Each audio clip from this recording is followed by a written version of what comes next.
Hi friends, நான் Shobana Shantakumar. Welcome to Shobana's Kitchen Tamil. இன்றைக்கு நான் ஸ்ரீலங்கன் ஸ்பெஷல் சீனி அரியதரம் எப்படி செய்யறதுன்னு சொல்லித்தான் உங்களோட ஷேர் பண்ண போறேன். ஊர்ல பாத்தீங்கன்னு சொன்னா என்ன விசேஷம் நடந்தாலும் இந்த பலகாரமும் கட்டாயமாக செய்வாங்க. இப்ப நீங்களும் வாங்க இந்த டேஸ்டியான சீனி அரியதரத்தை எப்படி செய்யறதுன்னு சொல்லி பார்ப்போம்.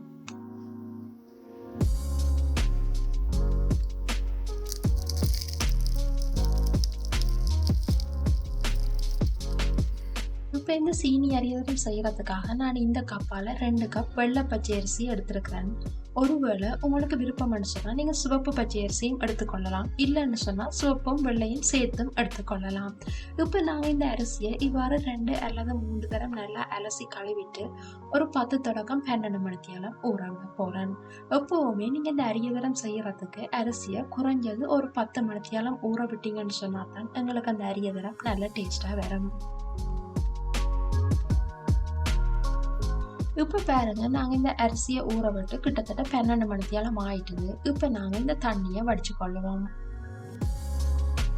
இப்போ பாருங்க, இந்த அரிசியில் இருக்கிற தண்ணியெல்லாம் வடிச்செடுத்துட்டோம். இப்போ இந்த அரிசியை இவ்வாறு ஒரு துணியில போட்டு ஒரு 5 தொடக்கம் 10 நிமிஷம் காய விடுவோம். அப்பதான் அதுல இருக்கிற தண்ணியெல்லாம் எங்களுக்கு இல்லாம போகும். நீங்க இவ்வாறு துணியில தான் காய விடணும், வண்டியில ஒரு நீத்து பெட்டியில அல்லது ஒரு பேப்பர்ல போட்டு கூட இந்த தண்ணியை வடிய விடலாம். இந்த அரிசி காயிற டைம்ல நாங்க இந்த அரியதரத்துக்கு தேவையான சீனியை ரெடி பண்ணி கொள்ளுவோம். இந்த அரியதரம் செய்யறதுக்காக நான் இந்த கப்பால 1 கப் சீனி எடுத்துருக்கிறேன். நீங்க எந்த கப்பால அரிசி எடுத்தீங்களோ அதே கப்பால 1 கப் சீனி எடுத்துக்கொள்ளுங்க. இப்ப இதோட நான் ஒரு 5 அல்லது 6 ஏலக்காயும் சேர்த்து கொள்ளுவோம். இப்ப நாங்க இந்த ஏலக்காய் சீனி எல்லாம் இவ்வாறு ஒரு கிரைண்டர் கப்ல போட்டு நல்ல பவுடரா அரைச்செடுத்து கொள்ளுவோம்.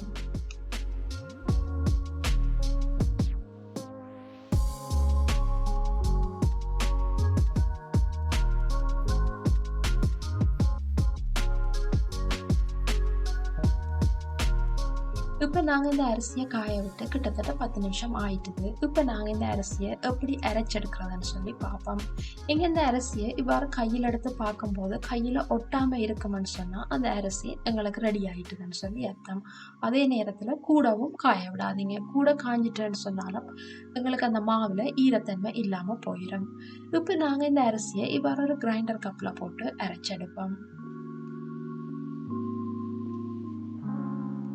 இந்த அரியதரத்துக்கு மாவை அரைக்கும் போது எடுத்த உடனே ஸ்பீடாக கொடுக்காம இந்த ரிவேர்ஸ் பட்டனை கொடுத்து கொஞ்சம் கொஞ்சமாக அரைச்சிக்கொள்ளுங்க.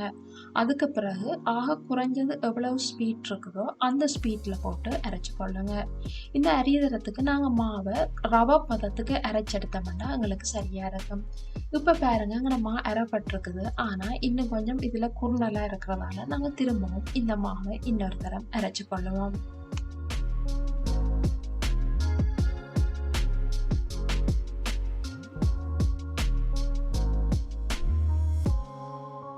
இப்போ பாருங்க, எங்கட மா நல்லா அரைப்பட்டு ரவை பதத்துக்கு வந்திருக்குது. இவ்வாறு நீங்க கையால எடுத்து பார்க்கும்போது எங்களுக்கு ரவையிற அளவில் இருக்குமென்னு சொன்னா அந்த மா சரியா இருக்கும். இல்லைன்னு சொன்னா ஒரு பெரிய கண்ணுள்ள அரிதட்டால அரிச்செடுத்தீங்கன்னு சொன்னாலும் உங்களுக்கு சரியா இருக்கும்.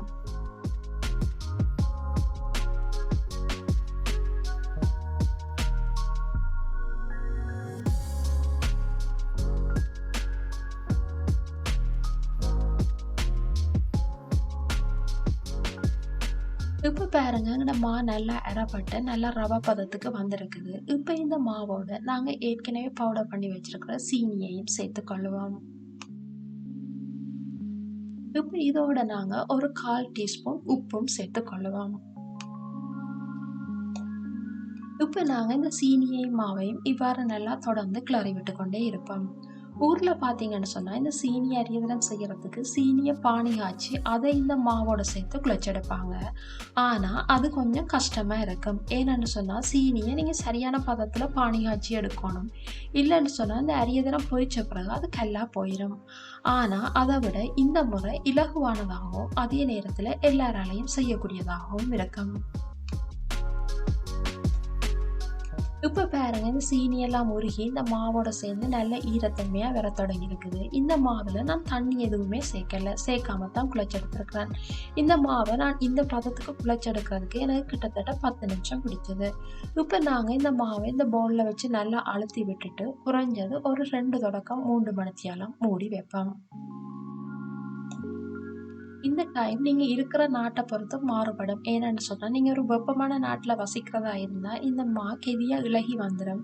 ஆனா, அதே நேரத்துல ஒரு குளிர் நாட்டுல இருப்பீங்கன்னு சொன்னா, இந்த டைம் இன்னும் கொஞ்சம் கூடுதலா எடுக்கும். இப்ப நாங்க இந்த அரியுதரத்துக்கு பொரிக்கிறதுக்கு தேவையான எண்ணெய ஒரு பேன்ல விட்டுக்கொள்ளுவோம்.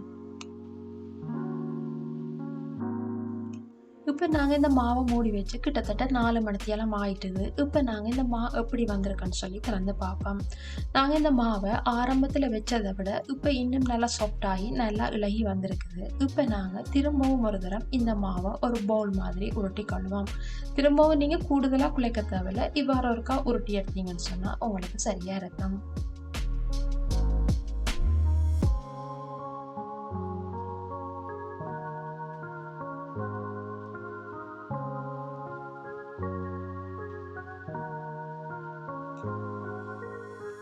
இப்ப இவ்வாறு கொஞ்சம் கையில எண்ணெய தொட்டுட்டு நீங்க இந்த மாவ உருட்டி எடுத்தீங்கன்னு சொன்னா, உங்களுக்கு கையில ஒட்டாம வரும். இப்ப நீங்க இந்த அரியதரத்த உங்களுக்கு எந்த சைஸ்ல வேணுமோ, அந்த சைஸ்ல போலா உருட்டி கொள்ளுங்க.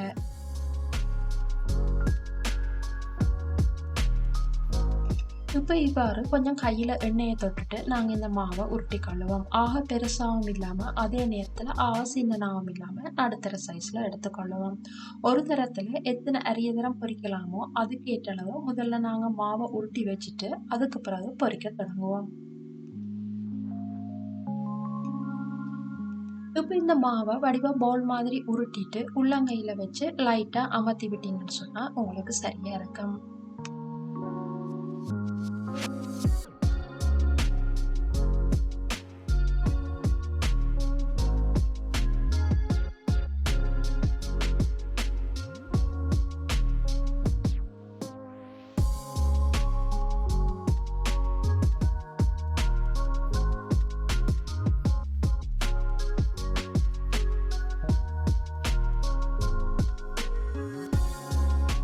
நீங்க இந்த அரியதரத்த பொரிக்கும்போது எண்ணெயில சூடு ஆக கூடுதலாகவும் இல்லாம, அதே நேரத்துல ஆக குறைவாகவும் இல்லாம மிதமான சூட்டுல பார்த்துக்கொள்ளுங்க.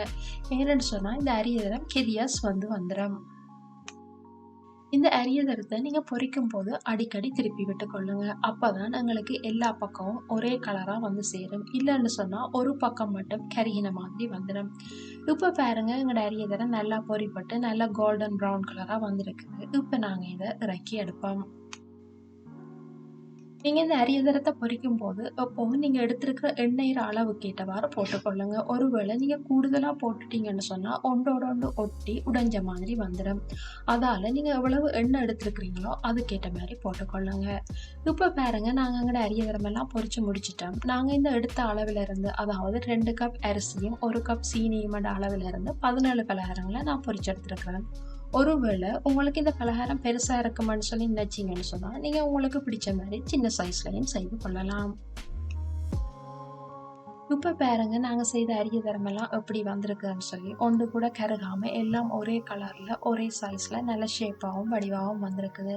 அதோட பார்த்தீங்கன்னா, வெளித்தோல் நல்ல கிரிஸ்பியாவும், உள்ளுக்குள்ள நல்ல சாஃப்ட்டாவும் இருக்குது. டேஸ்ட்டும் ரொம்பவும் அருமையா இருக்குது.